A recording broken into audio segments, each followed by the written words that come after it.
Bonjour à tous, je suis Mickaël Raymond, entrepreneur et auteur de fiction, et je vous souhaite la bienvenue dans Double Vie, un podcast qui tend le micro aux voix de l'imaginaire, autrices, auteurs, scénaristes, celles et ceux qui créent des univers de fiction. Aujourd'hui, j'ai l'immense plaisir d'accueillir Franck Quillier. Est-il besoin de présenter Franck ? Franck est un auteur de polar, un des maîtres du thriller en France, connu notamment pour ses deux personnages phares, Franck Charcot et Lucienne Bell. Depuis 2004, il a publié 22 romans, 22. Tout ça sans compter les nouvelles, les essais, les participations à des ouvrages collectifs et son travail de scénariste pour la télé et la BD.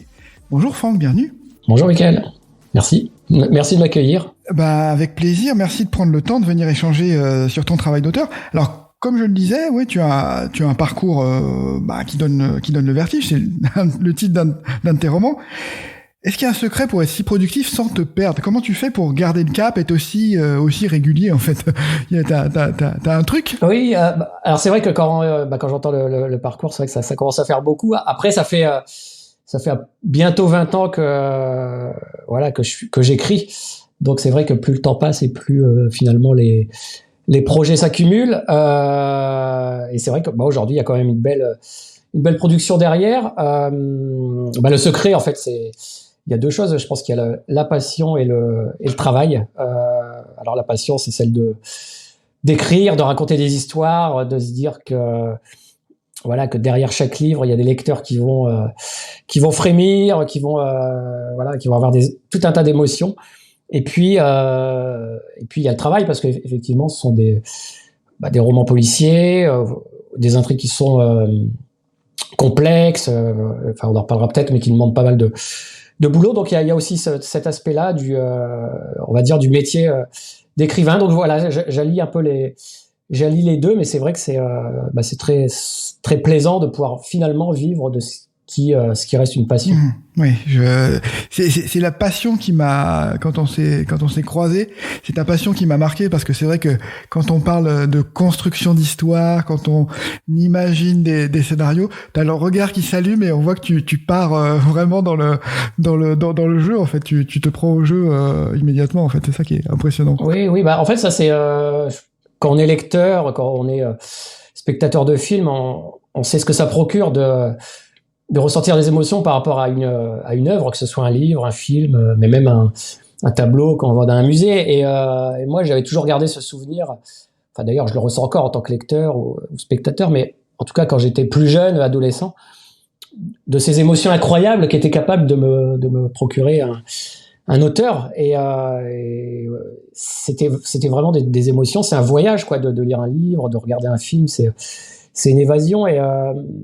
Et en fait, chaque fois que j'écris, je pense à ça. Je me dis, finalement, aujourd'hui, j'ai la chance de pouvoir moi-même procurer toutes ces émotions-là à des lecteurs. Et tout ça parce qu'au fond de moi, j'ai effectivement ce souvenir très, très agréable. Alors, axé autour de la peur, parce que c'est vrai que c'est mon moteur de faire frissonner les lecteurs. Mais c'est un frisson qui est très agréable, qui nous procure du plaisir, paradoxalement, mais c'est vrai que moi c'est sur ce terrain-là que j'aime aller et que je construis toutes mes histoires. Tu parlais de la peur, là, c'est intéressant, parce que quand t'es auteur de polar, thriller en particulier, en plus, qui effectivement joue particulièrement sur la peur, est-ce que t'as pas des retours un peu particuliers, soit d'amis ou de gens que tu côtoies, qui te disent, oh là, t'es bizarre, t'es pas un peu psychopathe, comment tu, il y a ça c'est... Ouais, il y a une comment dire, une image particulière de l'auteur de polar, quand même. Oui, mais complètement, mais ça c'est en permanence, c'est-à-dire que les gens qui lisent les livres connaissent pas l'auteur, hein. On va en librairie, on achète un livre, et puis ils achètent aujourd'hui Franck Quillier tous les ans, à chaque fois qu'il y a une sortie, mais ils savent pas qui l'homme derrière. Et en fait, en lisant les livres, évidemment, on imagine, on se fait une image d'un auteur, parce qu'on se dit, il doit être à l'image de ce qu'il écrit, forcément. Et donc, ils ont une image très, très... alors, je sais pas laquelle, parce que je sais pas comment on peut se représenter j'en sais rien, un psychopathe, un tueur en série. Mais alors qu'il y en a qui ont des têtes complètement normales parmi ces gens-là. Et donc ils ont une image, voilà, très très sombre.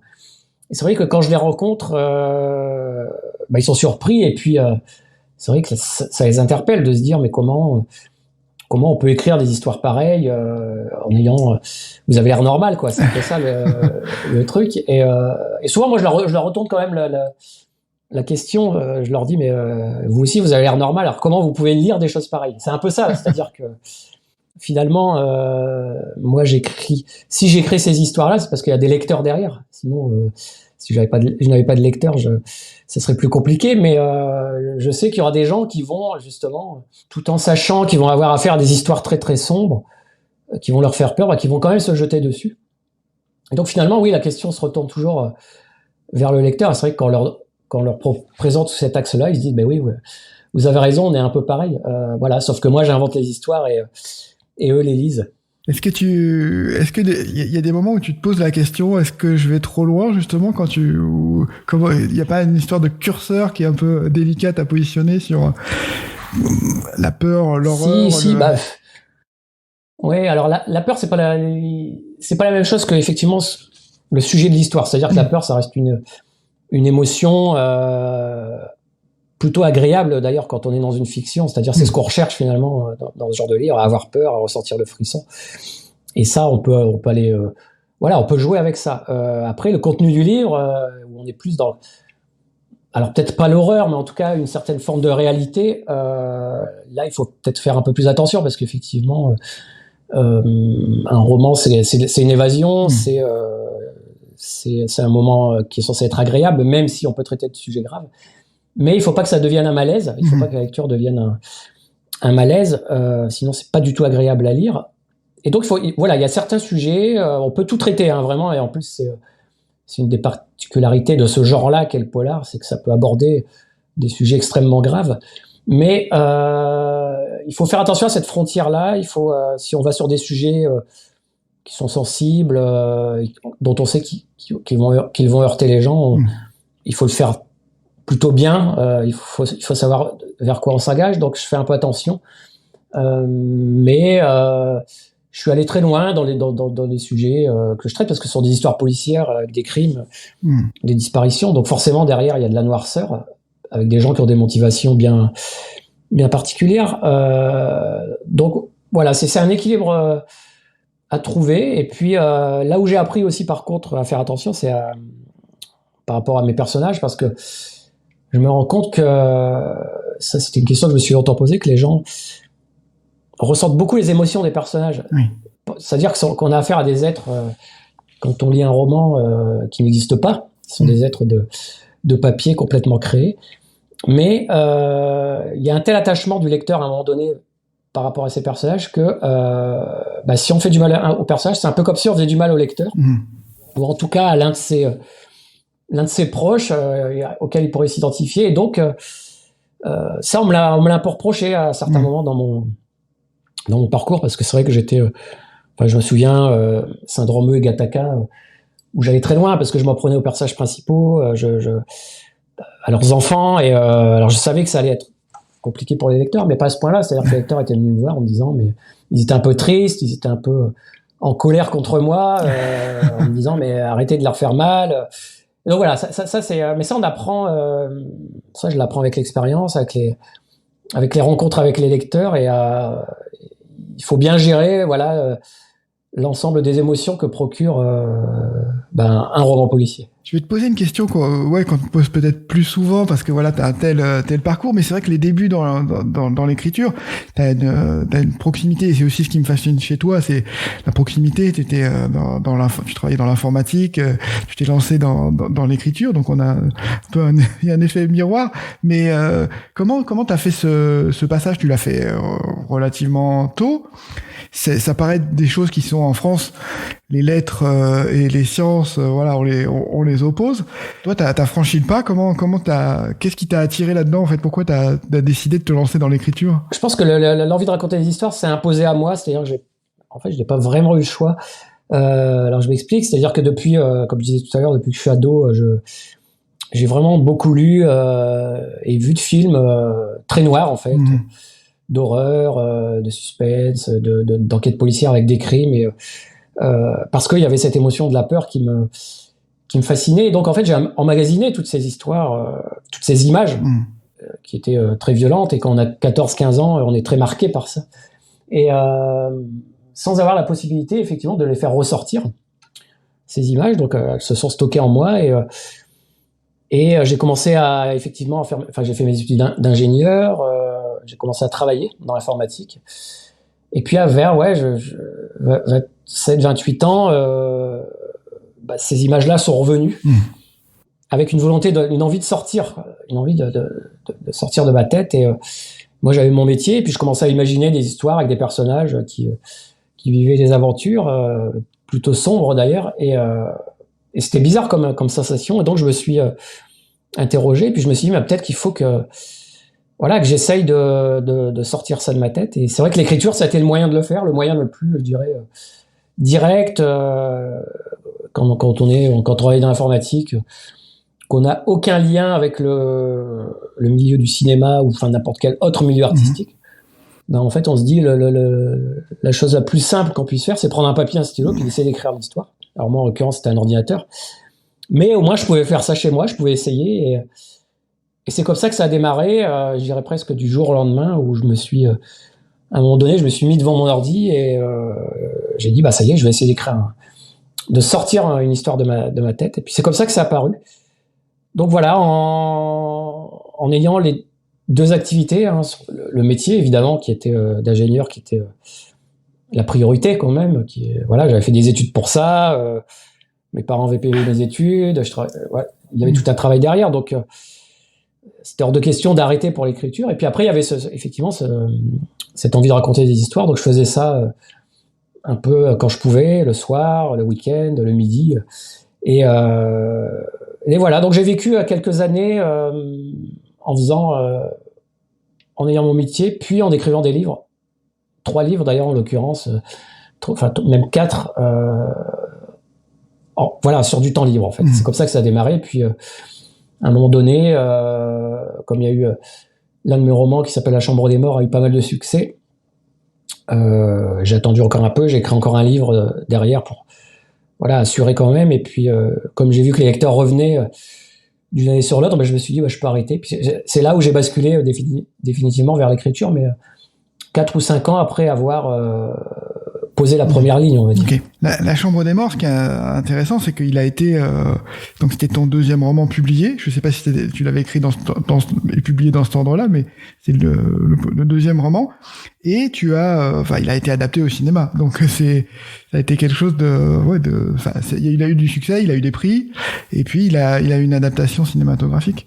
Oui, d'ailleurs c'est tout ça qui a fait que j'ai aussi à un moment donné, je me suis posé la question de me dire peut-être qu'un jour je pourrais arrêter.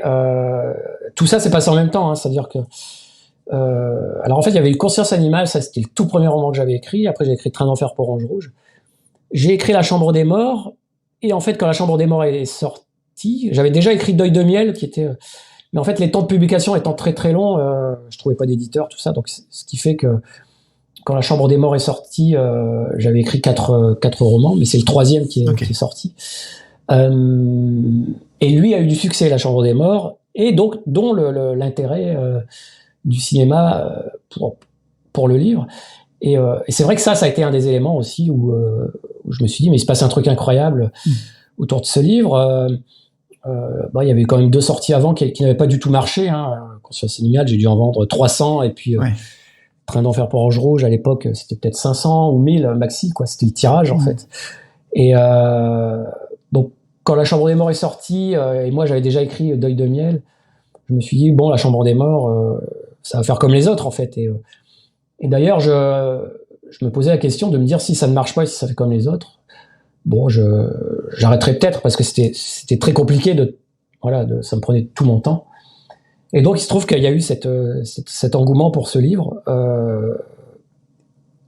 D'ailleurs, je partais d'un avis très négatif dessus, parce que La Chambre des Morts, c'était à l'inverse de tous les codes du polar qu'on pouvait trouver à l'époque, c'est-à-dire les histoires de tueurs en série en Amérique, avec le FBI, tous ces trucs-là. Moi, je lisais ça et ça me faisait un peu rêver, quoi. Mais je savais pas faire, donc je me suis dit, je vais essayer de faire la même chose, mais dans le nord de la France, parce que c'est là où j'habite. Et donc, les crimes se passent dans le nord, Dunkerque, tout ça, mais ayant écrit le livre, je me suis dit, c'est pas très vendeur, Dunkerque, par rapport à New York. Et je me suis dit, les lecteurs, ils liront jamais ça. Et en fait, c'est a priori très négatif a fait le succès du livre. C'est-à-dire que finalement, ce que les gens recherchaient, c'était une proximité dans les histoires et dans les personnages, et d'avoir des flics du Nord qui enquêtaient dans des villes, qui n'avaient rien d'extraordinaire. Les gens se sentent touchés, concernés, et ça a fait le succès du roman et l'intérêt aussi pour le cinéma qui aime aussi filmer en dehors des grandes capitales, dans des petites villes et dans des régions. Donc ça a été en fait vraiment la belle surprise et quelque chose auquel je ne m'attendais pas du tout.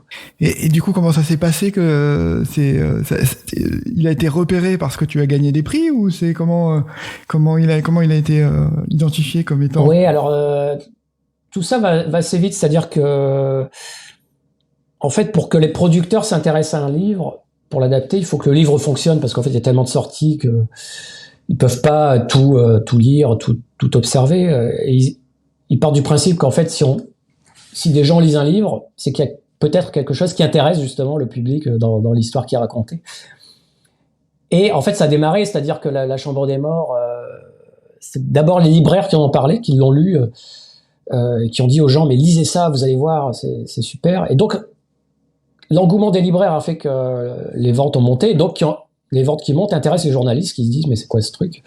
Et donc les journalistes commencent à en parler. Et en fait, ça fait un peu boule de neige, c'est-à-dire plus les journalistes en parlent, et plus d'autres libraires qui n'avaient pas lu le livre vont le commander et le recommander aux gens. Et en fait, c'est dans ce moment-là où le cinéma se dit, mais il y a un truc qui se passe, on va lire ce livre.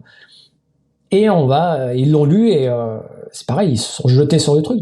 Enfin, tout ça est allé très vite, c'est-à-dire que le livre était sorti en septembre 2005, et en novembre 2005, 2 mois après, on signait un contrat avec un producteur, quoi. Donc, quand ça se passe comme ça, tout va très très vite. Et le film, d'ailleurs, la fabrication du film est allée extrêmement rapidement, parce qu'à partir du moment où le producteur a pris les droits, il s'est jeté sur l'écriture, et le film est sorti pile 2 ans plus tard, en 2007, en novembre 2007. Et il n'y a pas plus court, quoi, parce que il faut écrire le scénario, il faut le tournage, il faut le montage. Enfin, et donc tout ça est allé très très vite, et ça a contribué au fait que quand il y a eu le tournage, c'est là où j'ai arrêté mon job d'ingénieur, parce que je voulais vraiment vivre l'expérience à 100%, et je me suis dit c'est maintenant ou jamais. Donc c'est là où j'ai pris la décision de basculer entièrement vers l'écriture. Ok, mais ce bouquin est intéressant parce qu'en fait on retrouve déjà ce qui te caractérise. Alors après tu vas le pousser beaucoup plus loin, mais il y a déjà il est emblématique parce qu'il y a déjà le jeu avec le et si, qu'est-ce qui pourrait se passer si, et puis on voit la manière dont tu déroules, et c'est un peu c'est souvent des romans que tu fais qui ont déjà un concept fort à l'intérieur, en fait, embarqué, et qui va exploser dans le cours du roman, en fait. Oui. Pour chaque livre, j'essaye vraiment d'avoir un concept fort, et parce que c'est ce qui va donner la matière au roman. Alors, soit un concept fort dans l'idée, dans l'histoire qui va se dérouler, ou un personnage très fort. En général, le concept, il est dans le personnage. Je donne un exemple. La mémoire fantôme, c'est un jour, je lis un article parce que je faisais des recherches pour trouver une idée, justement, et je tombe sur un article d'oubli immédiat des événements. C'est-à-dire des personnes qui existent réellement et qui, toutes les 2 minutes, oublient ce qu'elles viennent de faire. Et ça, j'ai trouvé ça incroyable et effroyable de me dire, mais comment on peut vivre comme ça en ayant une espèce de remise à zéro de la mémoire toutes les 2 minutes, sans savoir où on est, sans savoir ce qu'on fait, sans savoir comment on se déplace, comment on vit. Et donc ça, c'est venu, voilà, je me suis dit, il faut qu'il y ait un personnage qui souffre de ce type d'amnésie-là. Et donc, tout le concept est dans le personnage, et je me suis dit, maintenant, il faut que j'invente une histoire autour de ce personnage pour pouvoir le mettre en valeur, pour qu'il puisse s'exprimer, et pour montrer à quel point cette amnésie, cette maladie est terrible. Et la Chambre des Morts, c'était différent. Effectivement, moi, j'ai toujours...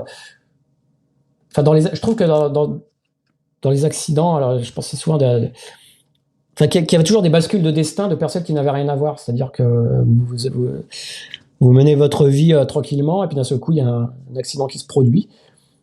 Et votre vie bascule, et celle des gens qui sont impliqués dans l'accident bascule. Des gens qui n'auraient jamais dû se rencontrer se rencontrent. Et tout est bouleversé. Et donc, quand j'ai imaginé La Chambre des Morts, je me suis dit... en fait, j'ai imaginé un accident. C'est vraiment les premières pages du livre où les informaticiens, justement, qui sont au chômage, percutent en voiture un type qui traverse avec un sac d'argent avec 1 ou 2 millions d'euros. Alors, je ne sais plus si c'est 1 ou 2, je crois que c'est 2. Il le tue et la question c'est qu'est-ce qu'on fait quoi. On vient de tuer quelqu'un, il a de l'argent sur lui, une somme qui pourrait nous permettre de vivre jusqu'à la fin de nos jours et qu'est-ce qu'on fait. Et ça c'est on sait que ce sont des bonnes idées parce que d'une part on devine tout le nœud dramatique qui part de cette situation initiale, mais en plus c'est des questions qu'on pourrait tous se poser en fait. N'importe lequel d'entre nous se poserait la question de se dire mais qu'est-ce que je fais? Est-ce que je garde cet argent? Est-ce que je vais voir la police? Est-ce que je le rends? Enfin, d'ailleurs, si je le rends à qui? Puisque le type est mort.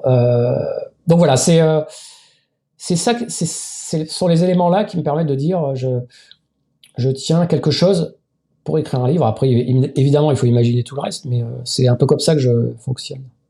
Après, là, tu parlais de la mémoire fantôme, mais après, il y a eu, presque cette trilogie, parce que c'est des tomes qui se suivent, et qui ont une certaine cohérence sur Syndrome E, Gattaca, Atomka. Et là, j'ai l'impression que là, c'est vraiment le moment où sur cette série-là, où tu as trouvé ton approche, en fait, ta méthode. J'ai l'impression qu'un auteur, il y a le gros du travail, c'est de trouver découvrir comment il travaille, justement. Et j'ai l'impression que à partir de ce moment-là, tu as trouvé, tu as ce mélange de science, de concepts forts, et puis c'est dès ce moment-là que tu as commencé à faire, j'ai l'impression que tu fais beaucoup de recherches, que t'as beaucoup bâti autour de recherches un peu scientifiques, un peu parfois un peu fantastiques, oui. Mais qui tirent vers le fantastique des fois, mais oui, mais complètement. Alors pour plusieurs raisons, c'est-à-dire la première c'est que Syndrome E, tout ça correspond un peu à l'époque où j'avais arrêté de travailler et donc j'avais du temps entièrement dédié à l'écriture, avec des contacts qui se multipliaient, c'est-à-dire des gens qui venaient me voir au salon du livre, des policiers, des médecins, tout ça, qui me disaient si vous avez besoin d'aide, n'hésitez pas, on pourra vous répondre à vos questions. Alors que pour les premiers romans, c'était vraiment la débrouille, je n'y connaissais rien et j'ai écrit ces livres, mais La Chambre des Morts aussi, sans savoir comment fonctionnait réellement une enquête policière, en faisant des recherches sur Internet, puis en me débrouillant un peu de cette manière-là. Donc, il y a eu ça, il y a eu vraiment d'avoir beaucoup plus de temps et de dire c'est mon métier aujourd'hui, ça m'a permis d'être plus rigoureux, on va dire, en tout cas dans la préparation de mes romans. Après, il y a aussi l'aspect, effectivement, entre les premiers livres et puis, je sais pas, le 4e ou le 5e, où on apprend sur soi-même et on commence à savoir comment on fonctionne. C'est-à-dire qu'au début, quelqu'un qui crée un premier livre, il sait pas du tout comment on fait, puis on sait pas du tout si c'est normal ce qu'on fait, si c'est la page blanche, si c'est normal de pas avoir d'idées. Le nombre de questions est incalculable. Et surtout, moi, les premiers romans, c'est parce que justement, je venais de moi, plutôt de mon intérieur, où je disais tout à l'heure, j'extrayais toutes ces images internes. Donc, c'était des histoires qui venaient de moi, donc c'est ce que je racontais dans les premiers romans. Après, effectivement, une fois que j'ai extrait tout ça de mon cerveau, les nouvelles histoires, il fallait aller chercher à l'extérieur. Donc ça a débuté vers Mémoire fantôme, Syndrome E, où je me suis dit, j'ai vidé mon sac un peu, on va dire ça, et maintenant il faut faire la même chose, mais en allant chercher les sujets. Et donc il y a eu cette approche-là. Et puis après, effectivement, il y a toute ce qui se met en place au bout de 5-6 livres, mais même peut-être un peu avant, c'est-à-dire qu'à telle période de l'année, à tel moment, on sait si les choses sont normales ou pas. Est-ce que c'est normal de ne pas trouver d'idées à un moment donné? Est-ce que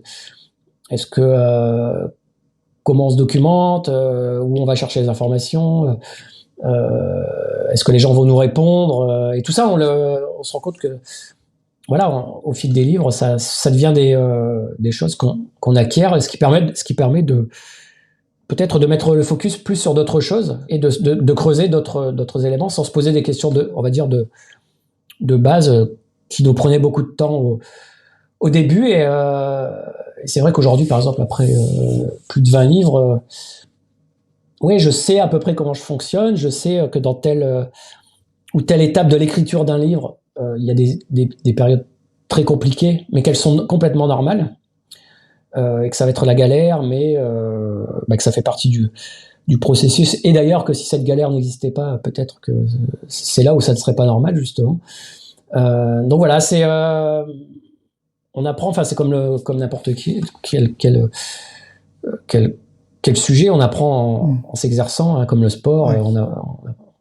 On progresse, et on progresse en écrivant, quoi. On progresse en se cassant un peu les dents sur les histoires, en ayant des retours de lecteurs qui eux sont cash, c'est-à-dire ils vont dire ce qu'ils ont pensé du livre, et ils vont souvent souligner ce qui n'a pas fonctionné. Donc ça, moi, j'ai toujours été à l'écoute de ça pour progresser, et puis pour essayer d'intégrer ces remarques-là dans mes livres suivants. Ce qui m'a fasciné, je me souviens quand j'ai lu Gattaca, ce qui m'a fasciné, c'est que tu as réussi à faire passer des idées, des concepts scientifiques petit à petit, en fait, mine de rien, dans l'enquête, tu construisais la manière d'en apprendre un peu plus, et j'ai trouvé que c'était... Il y a quand même un côté aussi pédagogique qui est assez fascinant, parce qu'on est un peu comme l'enquêteur aussi, on comprend rien, on sait pas ce qui se passe, et puis on découvre au fur et à mesure.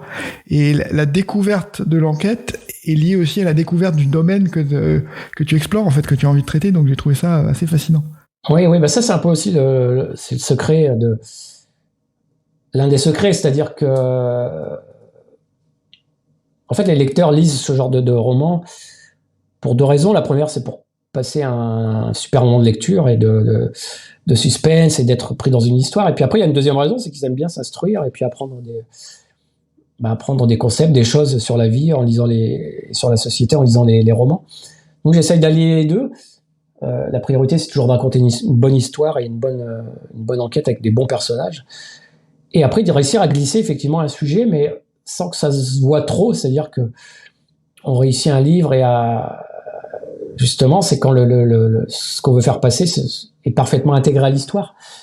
Et le meilleur moyen que j'ai trouvé de le faire, c'est que mes enquêteurs sont complètement néophytes dans tous ces domaines-là. C'est-à-dire que mon Franck Charcot ou ma Lucienne Bell, eux, leur spécialité, c'est de résoudre des crimes, et puis de retrouver des coupables, des assassins, mais ils sont pas plus connaisseurs dans des sujets que n'importe lequel d'entre nous.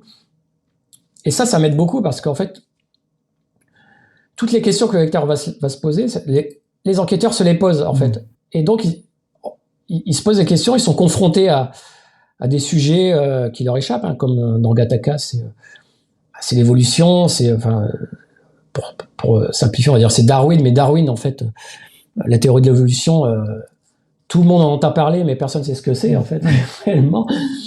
Et donc, le challenge, c'était de dire, en sortant de la lecture de Gattaca, les gens ont compris pourquoi les girafes font des coups super longs pour aller manger des feuilles qui sont en hauteur. Et donc, je pars toujours de ce principe-là en me disant, l'enquête doit prédominer.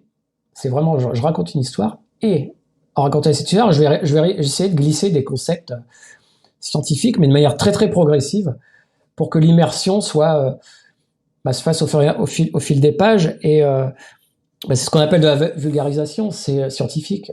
En ce qui me concerne, c'est moi, auteur, je vais lire 10 livres ou des milliers de pages sur le sujet que je vais traiter. Sur ces milliers de pages, je vais en ressortir 50 ou 60 de notes que j'aurais prises en me disant ça, faut que j'en parle, ça, faut que j'en parle. Mais après, au final, dans le livre, il en reste peut-être 15 ou 20 pages, mais qui sont complètement diluées dans l'histoire. Et ça, c'est toujours compliqué, parce qu'on a envie, quand on fait les recherches, on découvre des choses tellement merveilleuses qu'on a envie de tout dire au lecteur, mais il faut savoir faire des sacrifices et ne pas parler de certaines choses si ça ne sert pas l'histoire. Ça se voit quand on lit des romans, l'auteur, il il a fait tellement de recherches qu'il a envie que ce soit dans le livre, et il se met à raconter des trucs qui sont un peu en dehors de l'histoire, où le type en blues va parler pendant 10 pages parce que l'auteur se fait plaisir, et puis il montre qu'il a fait des recherches. Mais quand on est lecteur, on s'ennuie un peu et on se dit mais pourquoi il raconte tout ça? Nous, ce qu'on a envie, c'est que l'enquête avance. Et donc ça, voilà, ça il faut aussi savoir bien le maîtriser pour toujours privilégier le rythme, l'enquête et puis l'avancée de l'histoire. Là, tu parles des recherches. Ce qui était assez emblématique, c'est ton roman qui s'appelle Pandemia, dont on a reparlé il y a peu de temps. Donc tu l'avais écrit, je crois que c'était après la période de l'épisode de grippe aviaire. Et on en a reparlé en 2020 parce que il y avait des séquences de l'actualité qui étaient exactement celles du Covid, des fermetures d'écoles, tout un tas de restrictions et puis d'incrédulité au début de la pandémie. Et donc ça, on voit que t'as fait fait un travail de recherche qui t'a permis de poser d'anticiper en fait ce qui allait se passer pendant le Covid. Oui, alors ça c'est vrai que ça a été assez extraordinaire comme expérience. Pandemia, il est sorti en 2014. Et effectivement, 6 ans plus tard, pendant le confinement, enfin le premier confinement dur, ce qui était raconté dans le livre, c'est exactement ce qui était en train de se passer. Donc les gens qui ont lu Pandemia, d'ailleurs le livre s'est bien revendu étrangement pendant le confinement. Enfin, ce qui, soit dit en passant, est quand même un peu hallucinant des gens qui sont confinés à cause d'un virus et qui se mettent à lire des histoires de virus. On se dit, c'est pas possible. Et ils se sont rendus compte que oui, c'était très réaliste. Alors pourquoi? En fait, on m'a toujours dit mais vous êtes visionnaire, comment vous avez inventé, vous avez prédit un peu l'avenir et tout. Mais en fait non, c'est pas d'être visionnaire, c'est de vraiment se documenter sur des événements qui pourraient arriver. En fait, c'est ça le polar finalement. Ce qu'on essaie de faire, c'est de prendre le monde tel qu'il est aujourd'hui et puis de regarder ce qui ne va pas ou ce qui pourrait ne pas aller si tel événement se passait, et puis d'en écrire une histoire. Et les pandémies, elles ont toujours existé, quoi. Elles n'ont pas attendu notre génération pour se manifester. Tous les siècles, il y a toujours une ou deux grandes pandémies qui balayent un peu les populations. Donc c'était prévisible qu'un jour il y en ait une. Et donc moi j'ai simplement dit, en tant qu'auteur de polar, prenons le monde d'aujourd'hui qui était celui de 2014, et puis essayons de l'imaginer s'il y avait justement un virus qui d'un seul coup se mettait à contaminer tout le monde, avec un démarrage en France, et qui sur quelques jours, quelques semaines va traverser les populations. Et en fait voilà, c'est juste de la documentation. J'étais allé voir les chercheurs de l'Institut Pasteur de Lille, qui connaissent très bien les pandémies. Il y a des plans qui sont écrits, ce qui se passerait si quand quelqu'un est contaminé, les cas contacts, les isolements, tout ça existait en fait. Donc moi je me suis imprégné de ça, et puis je l'ai retranscrit du mieux possible à travers une enquête policière avec mes fameux personnages qui n'y connaissent rien et qui vont d'un seul coup se retrouver au milieu des microbes, et puis d'essayer de comprendre ce qui se passe. Donc c'est quelque part, quand il y a eu ce qui s'est passé avec le Covid pendant le confinement, je me suis dit, j'aurais préféré évidemment que ça n'ait jamais lieu, mais je me suis dit, finalement j'ai bien fait le boulot, parce que ce qui est décrit dans le livre est devenu réalité, et cette réalité est très proche de ma fiction. Donc quand on est auteur de polar et qu'on essaie toujours de retranscrire une réalité, on se dit on n'a pas totalement raconté que des bêtises. Oui, c'était impressionnant.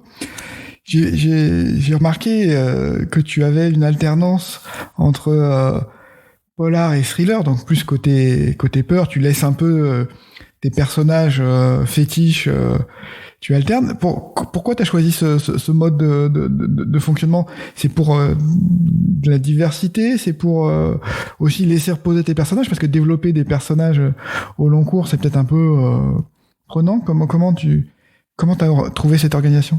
C'est vraiment deux univers que j'aime, moi, en tant que lecteur, spectateur, à la fois l'enquête pure et dure de flics qui vont essayer de trouver un coupable qui a commis un crime, Ou alors, autre univers que j'aime beaucoup, c'est l'univers du thriller, du suspense, un peu Hitchcockien, Stephen King, qui est plus dans l'horreur, Hitchcock qui est plus dans la mécanique, il y a du suspense, les terreurs, la peur. Enfin, moi, j'adore ça. Et en fait, quand j'ai commencé à écrire mes premiers livres, je voulais que toutes mes histoires soient différentes les unes des autres, avec des personnages chaque fois différents.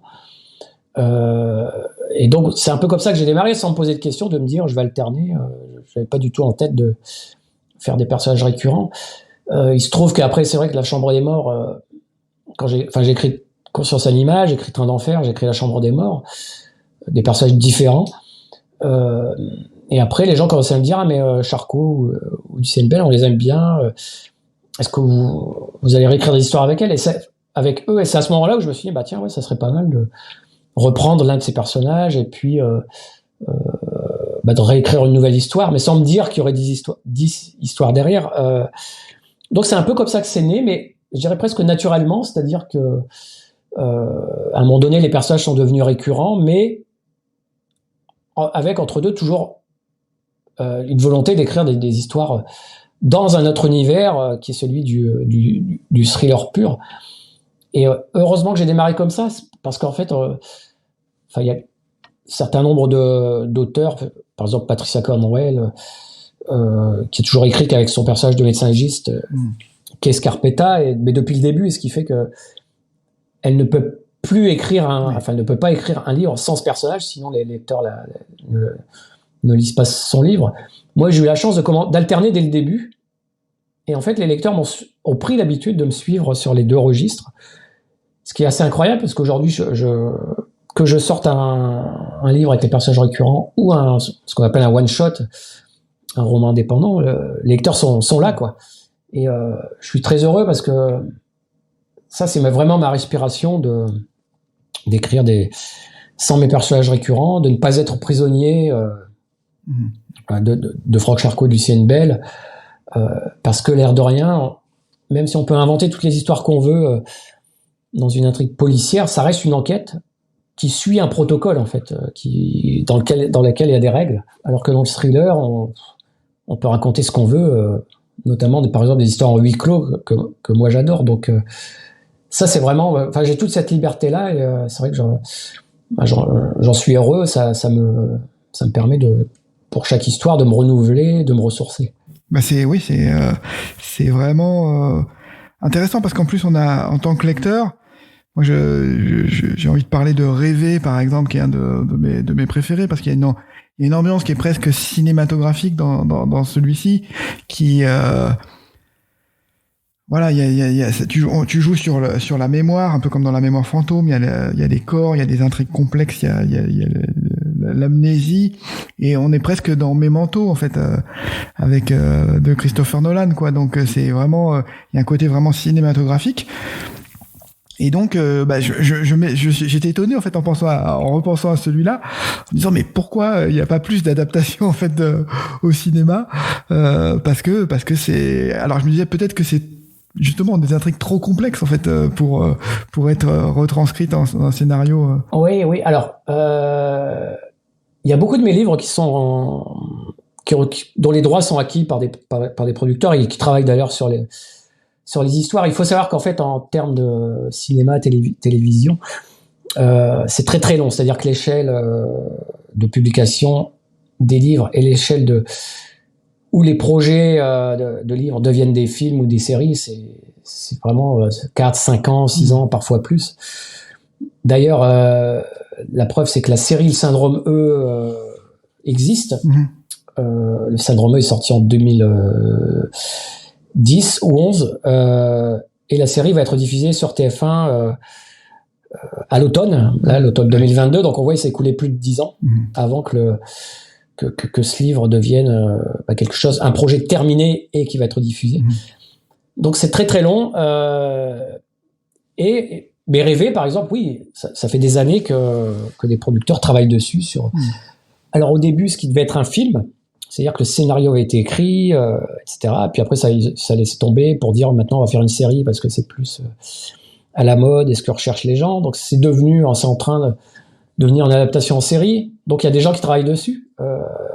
Mais c'est toujours pareil, est-ce que ça va aller au bout? Est-ce que ça va devenir aller au bout, c'est-à-dire jusqu'à une diffusion? Ça, c'est toujours un peu la partie aléatoire. Et aussi parce que ces romans-là, oui, ils sont assez complexes, ils coûtent cher. Hein, il y a beaucoup de décors, beaucoup de déplacements des personnages, il y a des technologies complexes, donc c'est pas toujours évident. Les histoires sont sombres aussi, ça il faut pas oublier, c'est un des critères, c'est-à-dire que ça va assez loin dans la noirceur humaine, donc c'est pas forcément diffusable sur toutes les chaînes. Et c'est pour ça que je suis quand même heureux que finalement TF1 ait accepté de porter ce projet du Syndromeux, qui est un roman noir. Il y a 10 ans, jamais TF1, il y a 10 ans, aurait diffusé Syndromeux, c'était trop sombre pour eux, mais on voit que en fait les mœurs évoluent avec le temps, avec la multiplication des plateformes et de la concurrence. Et surtout, on se rend compte que les gens aiment ça, en fait, c'est-à-dire qu'ils aiment, ils sont très friands de cette noirceur, de comprendre le monde dans lequel ils vivent, qui est de toute façon sombre. Et donc ils osent, et ce qui fait que ça, de plus en plus mes romans, dès qu'ils sortent, ils intéressent les producteurs parce qu'ils se disent oui, les histoires sont très visuelles, très cinématographiques à la base déjà, et ça va intéresser les gens et les chaînes, parce que pour un producteur, il faut que ça intéresse les chaînes, ça c'est la priorité. Donc voilà, je pense que dans les années à venir, on verra plus de mes romans en adaptation. C'est parce qu'il y a eu ce temps entre 2010 et 2020 où c'était trop sombre, où on n'osait pas y aller, mais maintenant c'est vrai que avec tout ce qui se fait, les gens, enfin les producteurs s'y intéressent fortement. Ok, ça c'est bonne nouvelle. Je pense qu'il y a alors ça me permet d'enchaîner sur ton travail de scénariste, parce que tu es aussi connu pour une série qui marche bien, quoi, qui est Alex Hugo, et qui je crois qui est diffusée sur France 3, France TV en tout cas, et voilà, qui d'année en année, on doit arriver à la saison 8 bientôt dans le futur, donc qui est récurrente. Comment t'en es arrivé au travail de scénariste, et surtout qu'est-ce qui est différent dans ta manière de concevoir un scénario de roman par rapport à un scénario de série, en fait? Comment Alors en fait, comment j'y suis venu, c'est-à-dire que très vite mes livres ont intéressé, enfin les producteurs ont lu mes livres, ils se sont dit celui qui écrit ces livres-là, moi en l'occurrence, il doit savoir, il a une écriture très très visuelle, et ça c'est intéressant, il a de bonnes idées, donc faut qu'on essaye de le rencontrer. Donc ils se sont mis en contact avec moi, et parce qu'ils sont très demandeurs de gens qui inventent des mondes et des histoires, et ils se sont mis en contact avec moi, ils m'ont dit si ça m'intéressait de leur proposer des idées de téléfilms, de films ou de séries, et puis de revenir vers eux. Et c'est comme ça que ça a démarré. Je me suis dit, tiens, pourquoi pas, je vais essayer. Et c'est vrai qu'il y a eu Alex Hugo, mais avant Alex Hugo, j'ai écrit quelques, on va dire, téléfilms. Alors, ça a toujours été pour France 2, donc il y avait eu Obsession, qui arrête pas de tourner aussi sur les chaînes. C'est pas mal. Donc, c'était vraiment dans mon univers, hein, c'est du thriller, du polar. Et puis, je me suis rendu compte que c'était pas mal, j'aimais bien ça. C'était très complémentaire à l'écriture, très différent aussi. C'est-à-dire que l'écriture, de roman, c'est vraiment la liberté absolue, on fait ce qu'on veut, et on raconte les histoires qu'on veut sans aucune contrainte, si ce n'est celle qu'on se fixe soi-même, alors qu'en fait, l'écriture de scénario, c'est un monde de contraintes. C'est contraintes financières, dans tout ce qu'on écrit, ça va coûter de l'argent à un producteur, donc il faut faire attention à ça. C'est une contrainte effectivement de diffuseur, de se dire derrière il faut que les moins de 12 ans puissent regarder, par exemple. Donc ça va limiter, ça va brider certains types d'histoires qu'on ne pourra pas raconter, et puis finalement on est un maillon parmi toute une chaîne, que ce soit le producteur, la chaîne justement, les comédiens, le réalisateur, où chacun va vouloir mettre son nez dans l'histoire. Et donc tout ça nous échappe un peu. Alors la partie très positive du truc, sinon on le ferait pas, c'est que on continue à inventer des mondes et des histoires, et puis que surtout elles vont devenir réelles en termes de films, mais tout ce qu'on écrit, tous les dialogues qu'on crée, on se dit derrière il y a des comédiens qui vont les prononcer, qui vont jouer ces scènes-là. Et ça, c'est très jouissif parce que ça prend vie. Et voilà. Et donc ça, j'aime bien faire les deux. Et puis en fait, l'écriture de scénario, ça permet d'être très efficace dans le roman. C'est-à-dire qu'un scénario, il faut être pour la télé, pour le film, pour schématiser, on va dire que ce sont des actions et des dialogues. Il faut que tout passe par l'image, et les paroles des personnages. Les pensées, par exemple, internes, intérieures, il n'y en a pas dans les scénarios.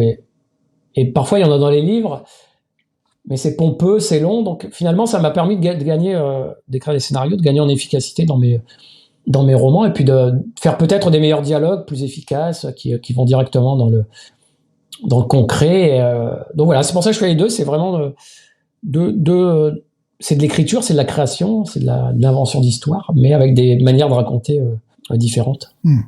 C'est intéressant, oui, ta remarque sur les dialogues intérieurs, parce que c'est vrai que je vois, donc quand je lis des livres, je dis, ah voilà, il y a un dialogue intérieur, ça se fait, ça se pratique. Mais quand je l'écris moi-même, je me dis, ouais, mais je triche un peu parce que je suggère ce que le lecteur doit penser, alors que, bon, voilà, ça aurait dû être naturel, en fait. Peut-être les sentiments auraient dû ressortir, la pression sur le personnage aurait peut-être pu être plus naturel dans le déroulé du récit lui-même, quoi. Oui, mais après, encore une fois, c'est une question d'équilibre, c'est-à-dire que c'est vrai que certaines émotions, quand on peut les faire ressortir par des actes et par des choses très visuelles, c'est pas mal. Après, on reste dans des romans, et c'est vrai que les lecteurs sont habitués aussi à certains codes dans le roman, avec les pensées intérieures. Ça fait partie aussi du genre romanesque. Et on aime ça, d'entrer dans la tête des personnages, ce que justement ne permet pas le cinéma. Et donc voilà, encore une fois, c'est une question d'équilibre. C'est parfois de faire ressortir en action et en visuel des émotions, en tout cas des pensées intérieures, c'est bien si ça sert à l'histoire. Puis parfois, si c'est efficace, plus efficace de les mettre dans la tête d'un personnage, parce qu'une ligne suffit pour comprendre ce que ressent le personnage. Il faut pas hésiter à le faire non plus, parce que voilà, ça reste du roman, et derrière il y a un écrivain, un narrateur, et puis ça, les lecteurs aiment aussi justement faire cette différence entre un film et un livre. J'aurais aimé parler de tous les romans. On va arriver au moment où on va parler de ton dernier, en fait, qui va bientôt sortir.